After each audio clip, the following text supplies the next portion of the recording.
Estamos de volta com notícias de Fortaleza aqui pela TV Terra do Sol. E o assunto agora é educação. No mês de outubro, na rede de ensino municipal, tem a agenda repleta de atividades dedicadas aos quase 11 mil professores da capital. As ações fazem parte do calendário anual da Secretaria Municipal da Educação, em homenagem aos docentes pelo Dia do Professor, celebrado em 15 de outubro. E contemplam uma série de atividades que vão ser desenvolvidas ao longo do mês.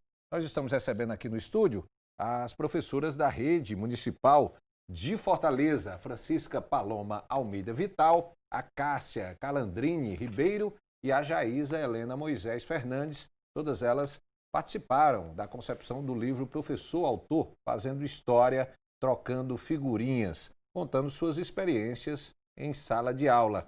A gente vai começar conversando aqui com a Cássia. Cássia, como é que foi essa participação sua na concepção desse livro? Qual foi o tipo de experiência que você apresentou para esse livro? Você participou da primeira edição, né, que foi em 2018. Isso. Eu participei da edição de 2018 com o projeto A Tia Tá Grávida, quando seu bebê vai nascer. E agora em 2019 com o Soldadinho de Chumbo, um percurso de encantamento. É um projeto de incentivo à leitura que acontece na rede em alusão ao dia D da leitura. E aí cada escola tem autonomia para escolher a história, criar os seus projetos junto com as crianças. E aí lá no SEI, a turma escolheu a história do Soldadinho de Chumbo como ponto de partida, né, para o projeto. E isso é uma forma realmente de atrair a atenção da criançada e tentar incentivá-las ao hábito da leitura, né? Sim, sim. A gente tem o hábito de fazer rodas de história diariamente. Então, todo dia era apresentada uma história nova. Mas no decorrer do mês, da primeira etapa, junto com as crianças, a gente elegeu a história favorita da turma. E a partir dela é que o projeto surgiu. Onde é que você leciona? Eu ensino lá no SEI Maristela, no Vila Velha. É o Centro de Educação Infantil. Isso, Maristela da Frota Cavalcante. É a área da Regional... Regional 1. Da Regional 1. Isso. E a criançada lá, qual é a faixa etária? A minha turma é de 5 anos, é integral, né? Mas vai desde o infantil 2 aninhos, até os 5.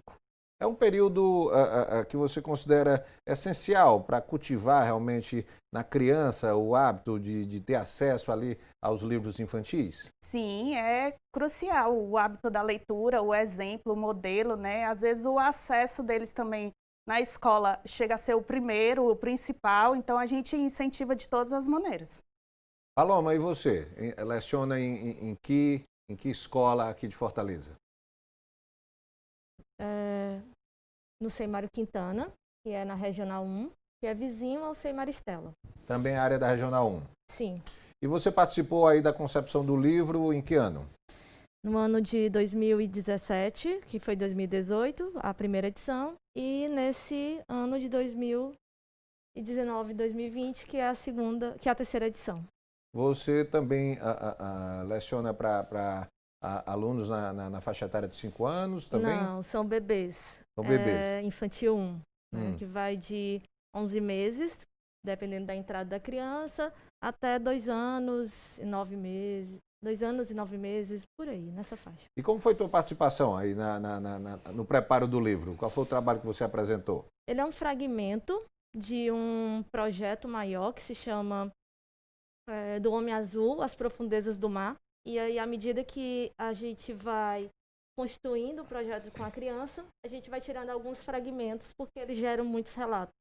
Então, esse fragmento se chama Vem Ver a Luz, que é o termo que uma criança que estava no momento trouxe. E aí eu peguei a fala dela, que ela chamava Caleb, vem ver a luz, e tirei e construí esse pequeno relato. No teu caso, Paloma, que trabalha aí com crianças nessa faixa etária, já a partir aí de 11 meses, qual é o trabalho que vocês buscam realizar para tentar já começar a abrir ali uma perspectiva, um interesse? Trabalha com figurinhas, como é que é? Trabalho com bebês não é um trabalho fácil, né? A gente precisa ter uma escuta atenta, a gente precisa estar observando o tempo inteiro o que as crianças criam, teorizam, né? porque elas são bastante competentes e elas têm que ser levadas a sério, né, a cada momento, a cada instante. Então, com base na observação do que eu vou vendo dentro do contexto que a gente vai criando junto com elas, é que as experiências vão sendo organizadas e pensadas. Então, vai depender muito do que a gente vai vivendo nesse contexto da sala. E aí a Jaísa Helena. Jaísa, você, qual é a tua escola municipal e você leciona para que turma? Para mim é uma imensa satisfação estar aqui, né, fazendo esse relato, porque tive professores inspiradores, né, que me inspiraram, e eu estou aqui com esse intuito de inspirar colegas. E a gente faz isso a todo momento em sala de aula, tentando inspirar nossos alunos. Então, assim, eu sou fruto da escola pública, e na escola pública eu tenho um profundo carinho pelos meus alunos e procuro dar o melhor de mim para eles. Qual é a tua escola, Jaísa? SEI Santa Maria, no Henrique Jorge. Graças a Deus tem um apoio, tem uma coordenadora maravilhosa, então é bom. E você trabalha lá com crianças de que faixa etária? Esse projeto foi desenvolvido com crianças de 5 anos, né? E eu participei das edições de 2000, da segunda, e esse relato é da terceira edição. E como é que foi o teu trabalho? Qual foi a tua contribuição no livro? Bom, a contribuição no livro, a gente procurou trabalhar a questão da identidade, né? Que o brincar, né? O aprender, o conhecer-se, ser gente na educação infantil. Então, a gente parte sempre de histórias infantis, né? Como incentivo à leitura, à escrita. Então, o objetivo do trabalho foi justamente esse, proporcionar momentos de interação com a linguagem, com a escrita, a partir da escuta deles também e dando voz, né? E como isso acontece? A gente faz as seleções das histórias e propõe um desafio inicial, e a partir daí foram surgindo outras necessidades, e a gente foi se empolgando. E aí aconteceu. E quando ela disse assim, a questão de valorização, a gente tem também essa empatia, além das crianças, com as famílias, né? De questão de valorização do trabalho, o que é a brincadeira, a criança aprende, porque, por exemplo, eu não frequentei a educação infantil, e muitos pais, eu não entendo, o que as crianças vão só brincar? E aí a gente traz as famílias para dizer, olha, o brincar é importante, porque as crianças, elas aprendem, constroem seus conhecimentos éticos e políticos e tal, a partir da brincadeira e das interações. Eu sempre gosto de tomar como exemplo a brincadeira da amarelinha, né? O que é? Puxa, ela desperta tanto conhecimento na criança, não só a questão física, mas a questão cognitiva, social, e a gente fez isso, brincou com as mães, né? Olha, mãezinha, a partir dessa brincadeira a gente escolhe outras, e é com essa brincadeira que ela aprende, né? O equilíbrio corporal, o cognitivo, as estratégias, a visão ocular, a coordenação motora fina, a coordenação motora grossa, né? E elas, professora, eu não sabia disso, né? E aí você ganha respaldo das famílias, e elas passam a contribuir com você também e ajudam nas atividades, né, do cotidiano da sala de aula. Ô, Jaísa, a Cássia estava falando aqui exatamente sobre, ela também trabalha com crianças de 5 anos, sobre o desafio de procurar motivar a criançada para a leitura, né, para ter acesso ao livro. Como é que você lida com esse desafio no dia a dia em sala de aula? Ou o que é que você normalmente faz para que a criança ali tenha o interesse pela leitura? Bom, o interesse pela leitura, a gente tem os chamados cantinhos da sala de aula. Então, a criança ela tem que ter acesso ao livro. Primeiro a gente expõe os livros, diversos portadores de texto. Então, quando a gente pensa no projeto, a gente pensa numa história que talvez desperte o interesse da criança. E a partir daí a gente convida elas a visitarem outros livros, a se expressarem a partir da leitura que elas fizeram desses livros, né, através de diversas linguagens, desenho, né, recorte e colagem, brincadeiras. E dá E certo. representações também, eles dramatizam. Observar uma criança brincando é a coisa mais linda do mundo, porque você vê as negociações que elas estabelecem entre elas, né? Então, eu vou ser, por exemplo, você vai representar a história dos três porquinhos. Eu vou ser o porquinho, eu vou ser o lobo. E essa negociação, ela é fantástica, né? Nessa interação de papéis. E quais são os temas, Jair, assim, que geram mais interesse assim, na criançada? O que é que chama a atenção delas? O que chama a atenção delas é os interesses em brinquedos, animais, né? Histórias fantásticas. É ainda, né, vilões, Cássia? né? São temas, vamos dizer assim, bem já de muito tempo. Quando eu era criança, as histórias também eram essas, mas é aquela coisa, vai passando de geração em geração, não perde o interesse, né? Não. Os contos de fadas são os favoritos, né? Os lobos, as bruxas, principalmente os vilões, digamos assim, acredito que eles incorporam de alguma maneira o personagem que, de certa forma, eles não podem ser, né? E geralmente são os favoritos. E que sempre dá resultado, né? Sempre, sempre. Olha o livro Professor Autor, Fazendo História, Trocando Figurinhas. É um projeto que existe desde 2018 e incentiva a cultura da produção autoral com trabalhos que tenham propostas inovadoras capazes de inspirar novas práticas na rede de ensino. Ô Cássia, é um desafio para o professor todos os dias manter a sua turma realmente motivada para aprender. Você que lida com crianças de 5 anos de idade, como é que você faz todo dia para estar sempre despertando ali o interesse dos meninos em relação à aprendizagem? Bom, todos os dias a gente tem dentro da rotina também rodas de conversa, né? Que a gente deixa as crianças falarem sobre o que querem, sobre o que viveram e às vezes traz assuntos também que a gente já tem vivenciado na escola. Além disso, a gente tem que ter sempre um olhar atento e observar tudo. Sim, observar as brincadeiras, observar as conversas que acontecem durante as refeições, antes de dormir, depois que acorda, na hora do banho, na rotina inteira da creche, ficar atenta a essas conversas, a essas falas e trazer elas para o dia a dia, né? Para as propostas pedagógicas que vão ser incluídas. É fundamental para o professor também, de certa forma, estar se reinventando todo dia, buscando realmente ideias que possam favorecer para que a criançada mantenha o interesse pela escola, né? Sim, e por mais incrível que pareça, essas ideias normalmente sempre surgem deles. Né? No projeto do Soldadinho de Chumbo, por exemplo, as crianças queriam fazer o coração apaixonado, de massinha, né? Então, seria muito mais fácil eu pegar a massinha de modelar que já tem pronta e levar para eles. O que foi que eu fiz? Eu levei a receita da massinha de modelar caseira, materiais e construímos juntos.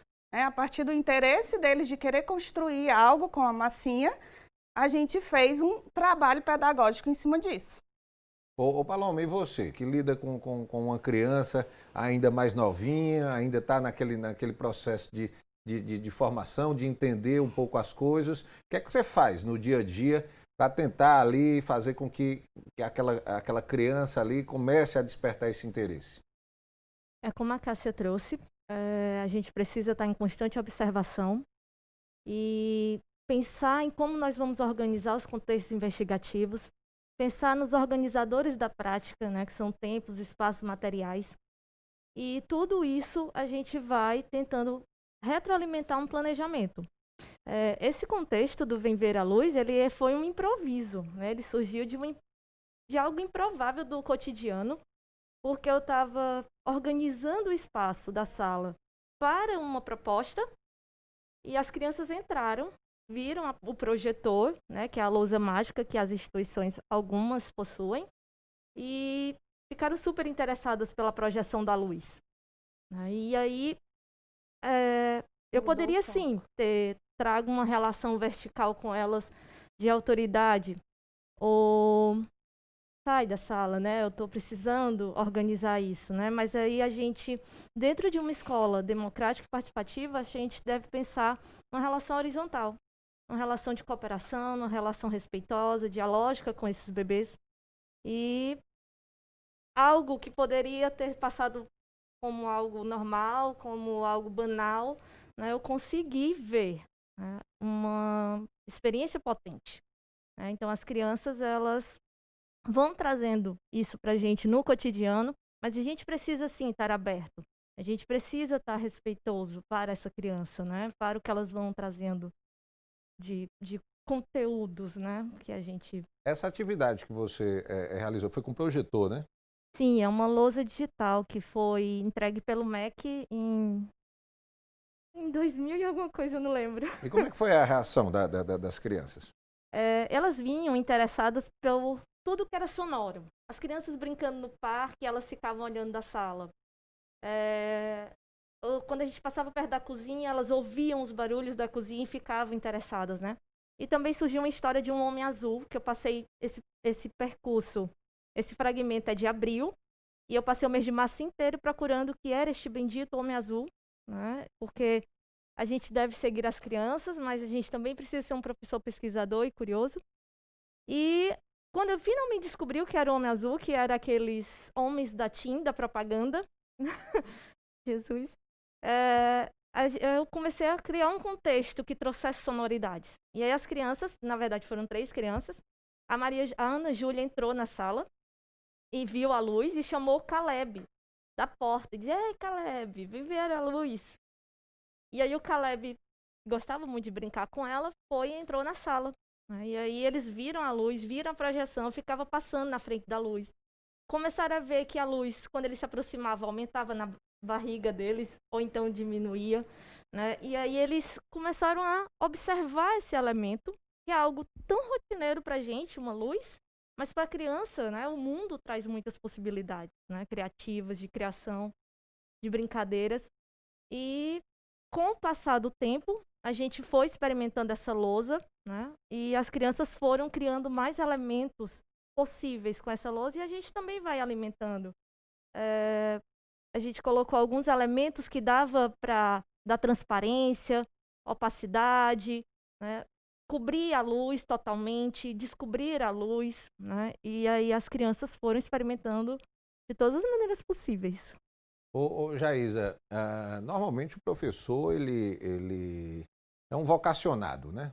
Descobriu ali que quer lidar com a educação, que quer lidar com criança, com adolescente, quer ensinar, mas é fundamental utilizar a questão da criatividade, boas ideias, para exatamente colocar em prática todo esse desejo de transmitir conhecimento, né? Bem, com certeza. Eu entrei na rede municipal de ensino há 25 anos e desde então eu gosto muito desse trabalho com a criatividade, com a autoria, porque a gente encontra crianças com baixa autoestima e que se sentem incapazes, né? E aí eu disse: não, você é capaz. Eu também estudei nessa escola e você é possível aprender e criar. E aí, nesse momento, numa sociedade de tantos desafios, com tantas inovações e que se incentiva tanto o protagonismo, né, a autoria. Então, o professor autor, ele traz essa oportunidade do professor trabalhar com projetos, de expressar, né, esse seu trabalho, expressar o que as crianças estão fazendo e como é possível produzir e criar uma infinidade de coisas a partir, como as colegas falaram, das necessidades deles. Então, eu fiz um percurso, iniciei na educação infantil, trabalhei nas outras séries e voltando para a educação infantil, é possível, sim, fazer com que essas crianças produzam, criem. E o nome é porque nós temos trabalhado bastante na educação infantil sobre a questão da identidade. O nome é a marca inicial da criança e que ela vai levar, né, a vida inteira. Então, conhecer a história do nome, o porquê do seu nome, né, essa relação do nome com seus familiares, com a família. E aí a gente vê histórias belíssimas. E aí você incentiva a produção utilizando diversos recursos, linguagem, a massinha, como ela falou, a escrita do nome. E eu achei interessante que a gente deu brinquedos, peças de madeira para eles, porque geralmente eles fazem casinhas e começaram a fazer casinhas. E aí, um tinha feito a família inteira, né? Com as pecinhas de madeira. E eu achei interessante. O que é isso? É meu pai, minha mãe, meu cachorro. E aí, então pronto, vamos fazer também a letrinha do nome. E aí a gente vê que quando um consegue, o outro, eu que vou fazer também. E aí eles começam a criar, eles fantasiam muito. E, como eu digo, às vezes a gente tem algum trabalho burocrático em sala de aula, quem está preenchendo diário, tem que estar preocupado com aquela rotina. Mas às vezes eu digo, a vontade de parar tudo e ficar só observando, né? Porque é na sala de aula que realmente o professor, ele se forma. Quando eu saí da universidade, eu pensei que meu aluno era ideal, né? Aquele aluno que eu ia só depositar conhecimentos. E não, a gente aprende demais com eles. No né? dia a dia sempre está se aprendendo, né? A gente aprende. Ô, Cássia, a Jaísa está falando aqui uma questão, a gente sabe que, por exemplo, nem todo aluno é igual, né? Não. Tem um que tem mais facilidade, tem mais criatividade, outro tem mais dificuldade, e o professor tem que estar atento ali todos os dias em relação a isso, porque o aluno que tem mais dificuldade é um desafio maior, mas quando ele começa a aprender, acaba sendo um prazer enorme para o docente, né? Sim, faz parte do processo, né, do trabalho do professor, essa observação, né? E dentro do planejamento, a gente busca englobar todos eles. Por mais que a proposta seja né, uma geral, dentro da sala, a gente vai mediando ela de acordo com a criança, né? A criança que já consegue escrever sem ficha, sem um modelo, ela não vai precisar tanto do meu auxílio, né? Eu não preciso estar lá acompanhando ou entregar um modelo para ela para escrita, por exemplo. E a gente vai adaptando e sempre nesse caminho de observar, né? Observar e identificar qual é a potencialidade, qual é a dificuldade, qual é a minha mediação nesse processo. Olha, entre as principais atividades da agenda de outubro, o mês do professor, está o lançamento do livro 2020, do professor autor. Em sua primeira edição, o projeto selecionou 30 trabalhos que compuseram um livro publicado em 2018. Na edição seguinte, 2019, foram publicados 62 trabalhos divididos em 2 livros. Ô Cássia, a questão do próprio incentivo, vamos dizer assim, da Secretaria Municipal de Educação para o professor no sentido de permitir uma capacitação, requalificação, isso aí é fundamental para que o professor esteja todo dia realmente se reinventando em sala de aula, né? Sim, assim, mensalmente nós temos formações, né, que englobam várias coisas, principalmente na nossa área, no nosso nível, na verdade. E o projeto Professor Autor é um incentivo de relatos, né, de inspiração, principalmente, porque quando você fala de rede municipal, de escola pública, as pessoas já imaginam que não é legal, que não é bom, que só tem dificuldade, que tudo é muito difícil. E com esses relatos a gente vê as coisas boas que acontecem, as experiências exitosas, as coisas positivas e o progresso na educação, né? Desde a base, desde a educação infantil. E, assim, a formação do professor ela é fundamental nesse meandro aí.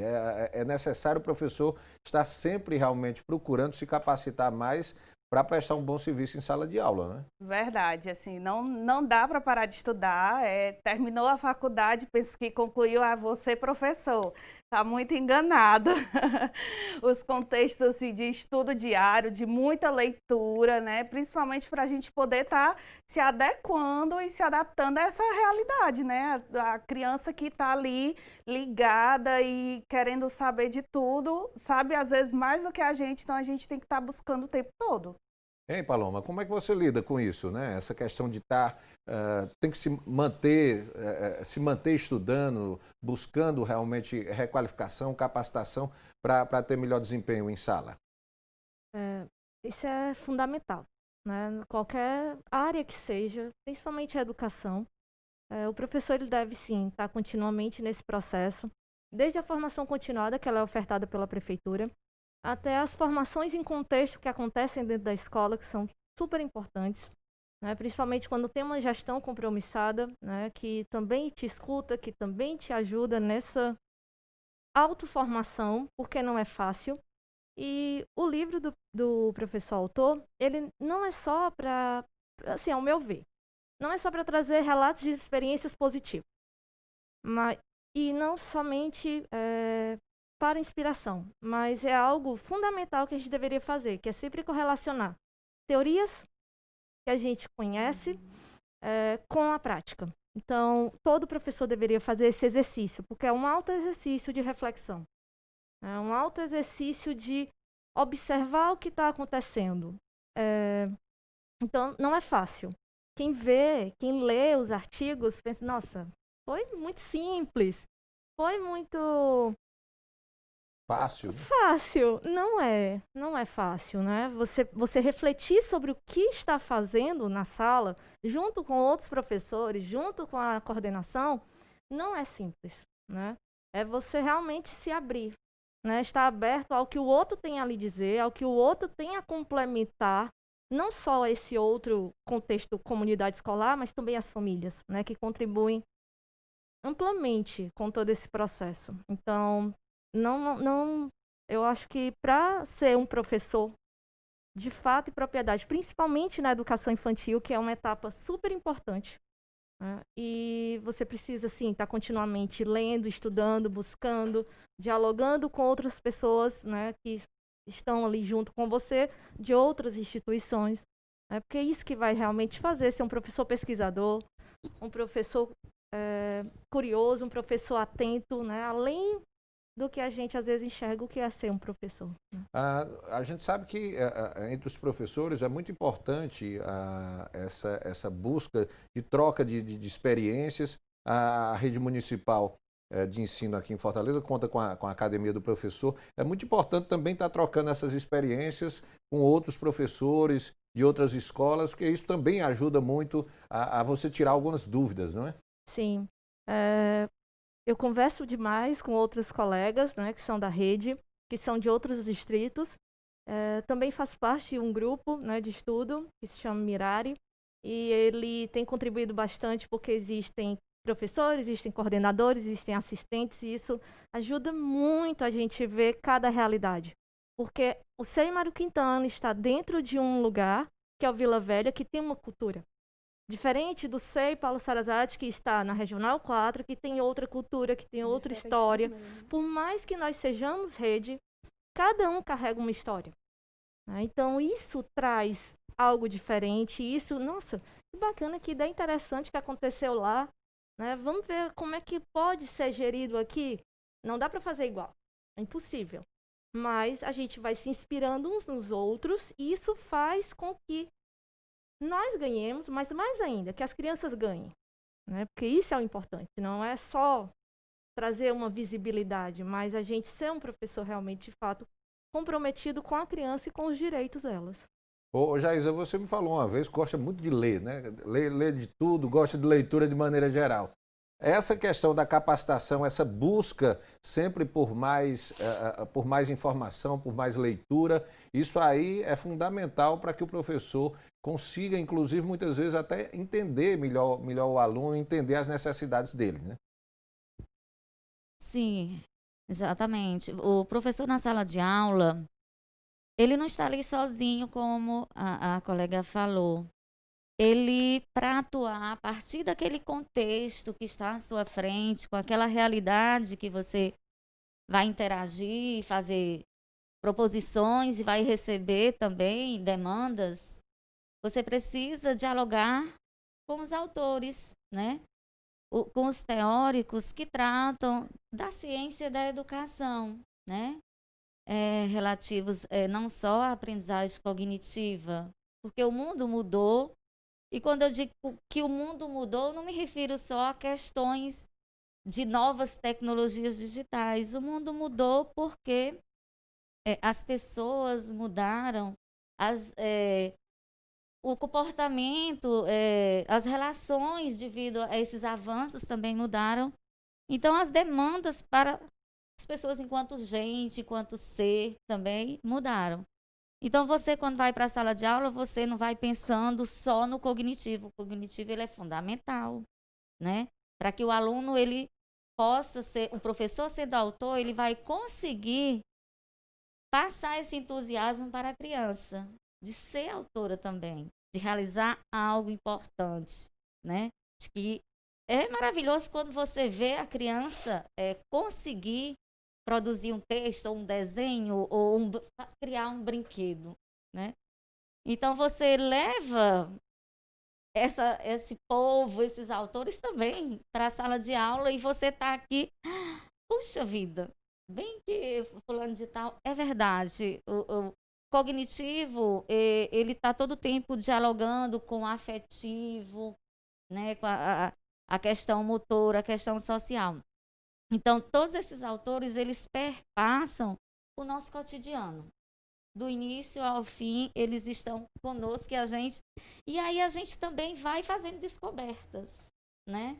E aí a importância da formação, porque na sala de aula, o autor disse isso, mas isso assim, e você também teoriza, e você também experimenta aquilo que você teorizou, e você também, de alguma forma, você tem que contagiar não só os alunos, mas os colegas. Então, eu acho muito louvável nós termos tido formações contínuas, né? Temos essas trocas de experiência, essas trocas de figurinhas mensalmente. E, para mim, só tenho gratidão por tudo isso, né? Por essa oportunidade, porque tão logo eu entrei na rede, eu já tinha essa ansiedade de produzir e eu ia acumulando os textos dos meninos e no final do ano fazia uma coletânea e entregava para eles, né? E hoje eu me sinto muito recompensada, né? Quando a gente vê que já tem aluno que está fazendo doutorado nos Estados Unidos. Quando uma aluna te escreve e diz, professora, eu tirei 900 no Enem, eu sou grata à senhora pela paixão que eu tenho hoje pela literatura, pela escrita. Então, eu nem sabia que eu tinha despertado essa paixão nessa aluna. E também fico muito feliz porque hoje eu tenho na rede alunas que hoje são colegas de trabalho. Então, também estou aprendendo com elas. Muito bom. Ô Cássia, a Jaísa falou sobre essa questão da mudança do mundo, toda hora, todo instante surgem novas linguagens e tudo. E hoje a gente vive ainda essa situação da pandemia do novo coronavírus e a classe dos professores, dos docentes, teve que realmente se reinventar nessa situação e garantir ainda para que os alunos possam estar aprendendo de uma maneira remota, através de uma aula virtual. Como é que está sendo para você esse desafio? O que é que você vai tirar de positivo aí desses meses aí de pandemia em que você teve que continuar aí lecionando, mas de forma virtual? Nossa, para mim está sendo um desafio imenso. Eu iniciei o ano de licença maternidade, então eu vinha já com a preocupação de como é que eu vou voltar para uma sala de aula virtual, né, com crianças de educação infantil, com um bebê e mais 2 crianças também nas aulas remotas. E aí quando eu voltei de fato, né, uma turma que eu nunca vi presencialmente, as crianças que eu nunca tive contato, então esse primeiro contato virtual foi bem mais delicado, bem mais difícil, né, de tentar conquistar as famílias primeiro, para conseguir conquistar as crianças, né, para ter esse acompanhamento individual, de lançar propostas e ter o retorno, de conseguir identificar o que é que essas crianças estão interessadas em aprender nessa nova modalidade, né, nesse ensino remoto, e se adaptando todo dia, assim, tendo que reorganizar e readaptar a rotina de casa com filhos e as aulas que tem que propor, né? O retorno que tem que dar às famílias, o retorno que eu tenho que dar às crianças. Eu estou aqui e aí já avisei a turma que eu estou na TV, que me assistam, aí um já me mandou o áudio, tia, manda beijo, Pedro Augusto, que foi um soldadinho, beijo. Então eles estão ligados, assim, tá? A gente está todo mundo se reorganizando nessa nova realidade, né? Aprendendo a conversar pelo vídeo. Para você, Isso. Paloma, esse período da pandemia vai trazer aí um lado positivo no sentido de saber utilizar esses meios digitais, de procurar transmitir conhecimento mesmo de forma virtual? Olha, uma coisa que eu escutei desde o começo da pandemia, da situação caótica, é que a gente precisava se reinventar. Mas como é que a gente vai reinventar uma coisa que não foi inventada? Então, assim, você trabalhar com bebês, que o acesso é por meio da família, então eu tive que, não sei, criar algo onde eu acessasse a família para chegar onde eu queria, que eram os bebês. Porque eles não iam dominar o celular do pai e da mãe, diferente de uma criança de 5 anos, de uma criança de 12 anos, de um adolescente. Então, é diferente demais. Então, eu precisei conquistar as famílias para conseguir chegar onde eu queria, que eram as crianças. Porque o tempo que nós tivemos, que foi finalzinho de janeiro, o mês de fevereiro, com o carnaval, e um pedaço do março, ele é o processo de inserção das crianças, né? Elas estão recém-chegando na instituição de educação infantil.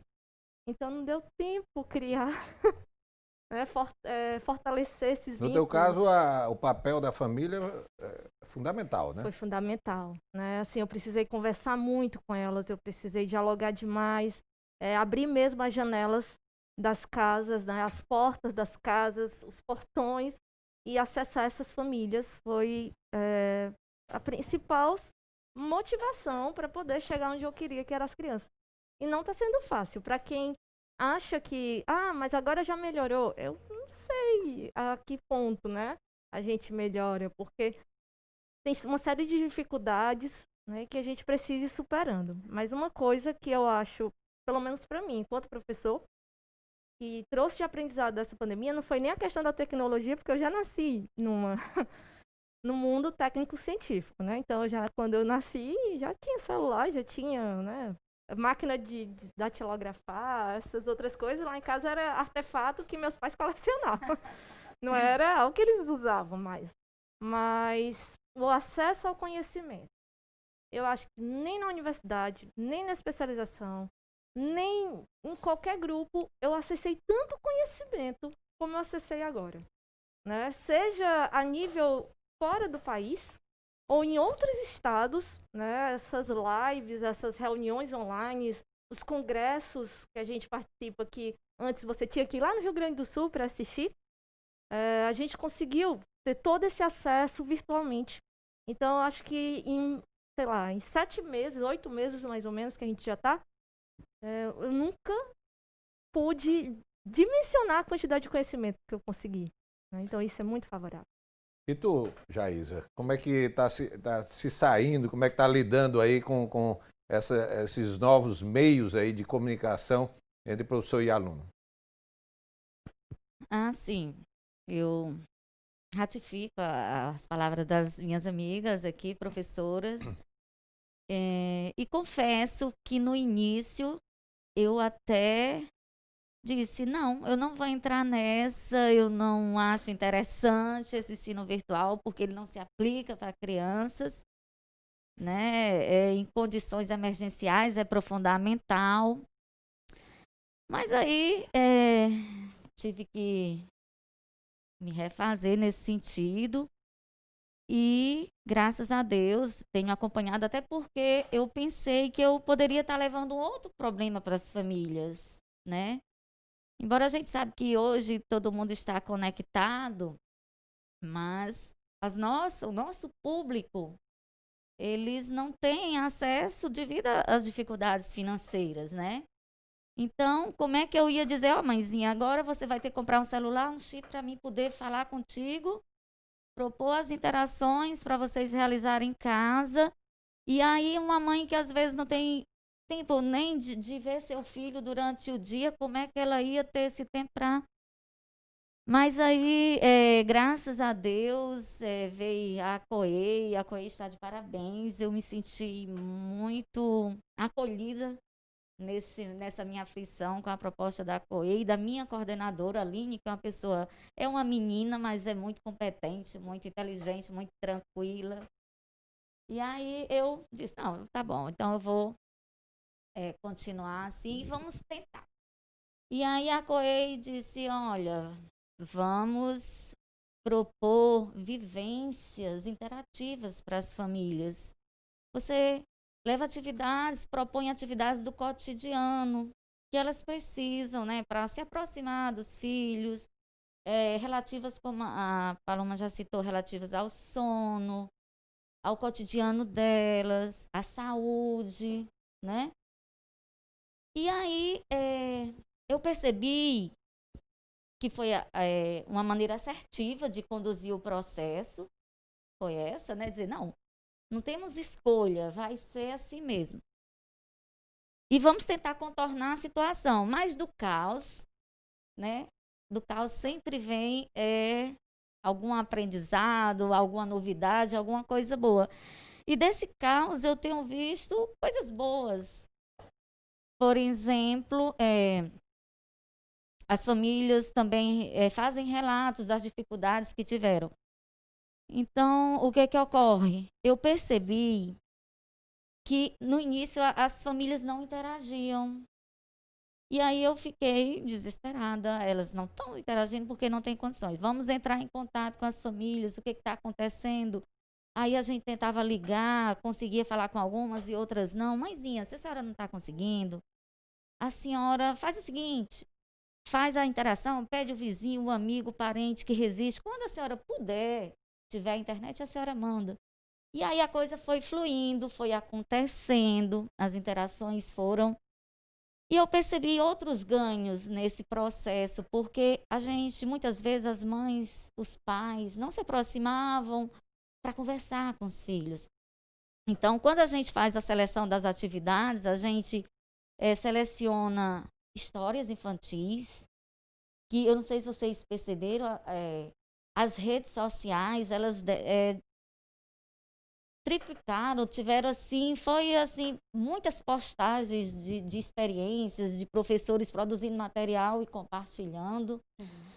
Que antes você pesquisava uma determinada história e não encontrava, você vai lá agora e você encontra. Então, mãezinha, olha, a senhora conta essa história, conversa, depois a gente propõe que eles criem algum objeto, algum brinquedo, a partir do que tem em casa, dos artefatos que tem em casa, né? E você está levando também esse conhecimento. Percebi a partir disso que há uma aproximação entre as famílias, os pais e seus filhos, é uma necessidade que haja esse diálogo. Percebi uma aproximação também da família, da escola, porque a gente não pode realizar um bom trabalho se não tiver essa parceria.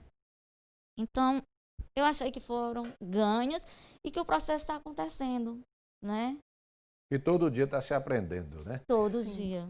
Meninas, gostaria de agradecer a presença de vocês aqui no Notícias de Fortaleza, aqui da TV Terra do Sol, parabenizar as três aí pela passagem aí do Dia do Professor e que vocês possam aí aproveitar todo esse mês aí para adquirir cada vez mais conhecimento e que possam, a partir daí, trazer, levar cada vez mais esse conhecimento para os alunos de vocês. Muito obrigado aqui pela presença. Obrigada.